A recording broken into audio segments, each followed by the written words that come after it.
Trust the Profits. It is the formula here. And yeah, we're going through the blame stakes. We're looking for races to fill the gap until we get to Belmont Stakes, which is coming up in another week. But this week, this upcoming weekend, this Saturday at Churchill Downs, we do have the blame stakes, and it is featuring none other than Mystik Dan, your 2024 Kentucky Derby winner. Yeah, this is what the field looks like here. 10 horses entered in. It is a G3 275K at Churchill Downs, going 9 furlongs. Yeah, 10 really good horses here. Looking at the past, Highland Falls was the last winner. Rattle and Roll before him, Dynamic one, and before that, nothing. This is a pretty new stakes race, and it does fill a nice gap in there, right? It fills that gap in between Preakness and Belmont, gives us a few solid horses to watch, and especially this year, we've got a really talented crop. So let's go through it real quickly here, starting with Katona, not the most talked about horse of the group, but worth talking about nonetheless because he's number one here on the list. 6 at Elisheba, staying about 2 to 4 lengths off the pace there, but fading back 13 lengths behind Fierceness by the finish there. 10th at the Dubai World Cup, so it's been in some big races. 13 lengths behind Hit Show in that one by the finish, and then he ran in the Santa Anita Handicap, losing ground consistently, losing by 2 lengths to Locked in that one. It's a closer from California by all accounts. I know this is a G3, but it is stacked like a G1 in my opinion. We've got some horses here. I mean, we've got winners of G1s. This Doug O'Neill horse definitely feels a little overmatched in this race. You'll get a feeling for that as we go through it here. Alexander Helios, 5 wins in 16 races, 5th at the Oaklawn Handicap, G2, starting 4 lengths off the pace early on in that one, but then falling behind 10 lengths by the end to First Mission. Winner of the Razorback Handicap. So right before that, at Oaklawn, looking pretty good there, stalking the pace early, and then closing to beat Banishing, who's also in this race by a head. Likes to be about a length off the pace, maybe even a pace setter, and then if everything rolls out right, the pace isn't too hot, strikes for a nice close there. That is the ideal run for Alexander Helios. Antiquarian, 3 wins in 6 races.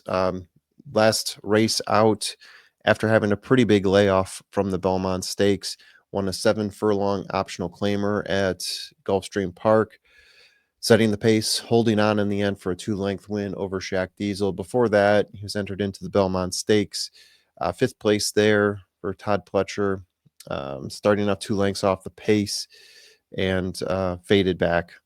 Stays just off the pace, attempts to close. Todd Pletcher, Preservationalist.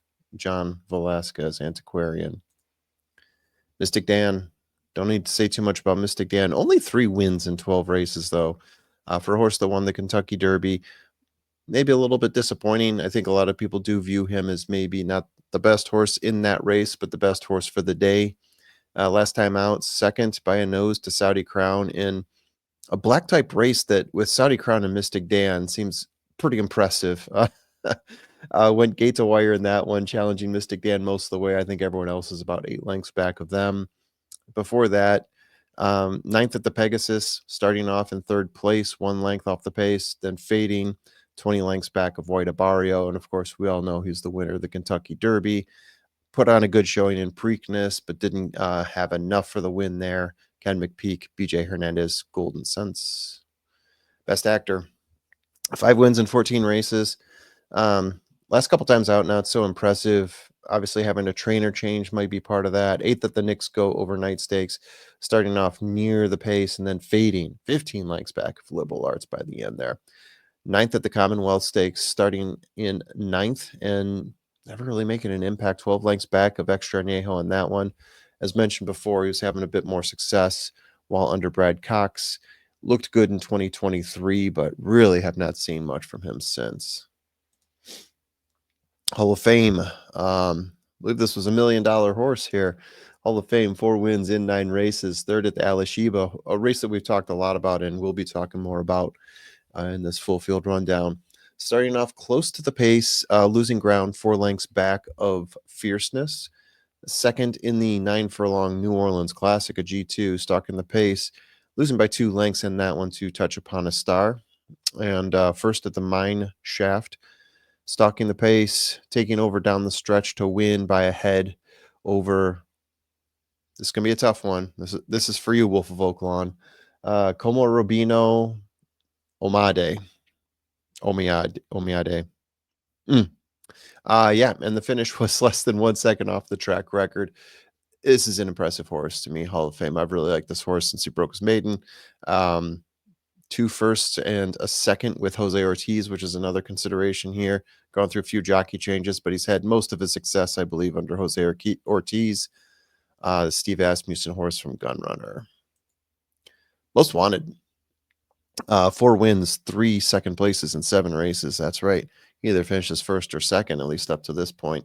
Second in the Alashiba, setting the pace, battling with fierceness, eventually losing by 1 length to fierceness in that one.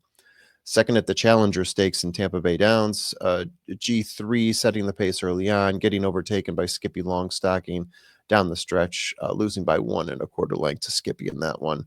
And before that, second, going through all 3 second places. Second at the Clark Stakes, G2 battling with Grant Aspen for the lead early on in that one, winning that battle, but then getting overtaken by Rattle and Roll down the stretch for a 3/4 length of a loss. Brad Cox, Florent Giroux, and Caddy Ride. Banishing, 7 wins in 19 races for Banishing.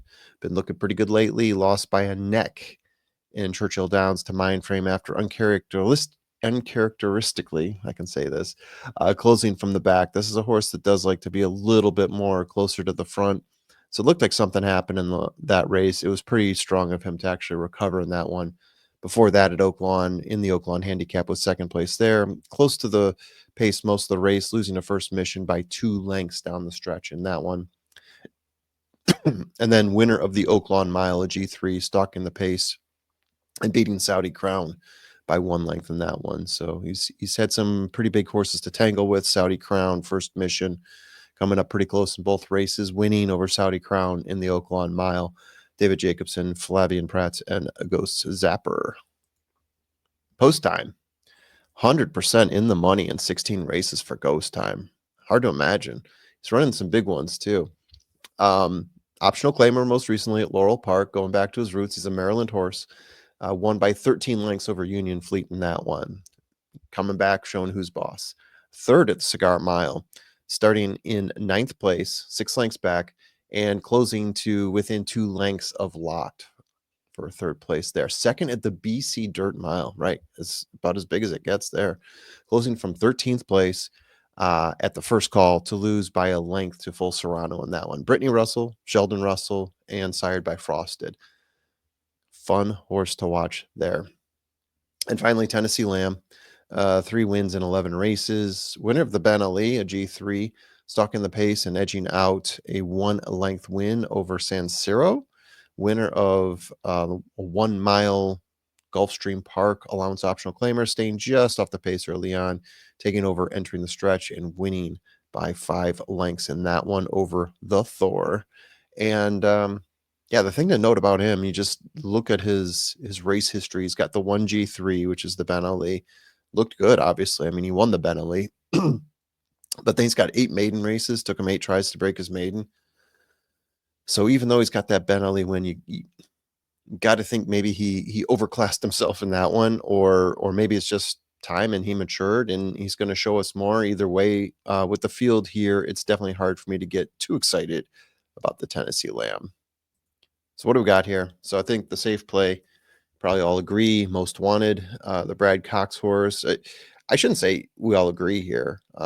There's definitely cases you could make for a number of other horses. I just think most wanted is the most consistent, most close to the win, even when he doesn't win, most likely to be there by the finish. I think he's a little bit better than most of these horses out there. You run this race 10 times, he's going to be the one that wins most of the time. But I do have a value play on post time. I don't think he's going to be. I don't know what the odds are right now. I'm taking a guess because I'm recording this early, but post time, I have a feeling is not going to be one of your higher favored horses. But he's a horse, even in a lot of these graded stakes races, has been finishing in the top 3. So I think he's definitely worth a consideration.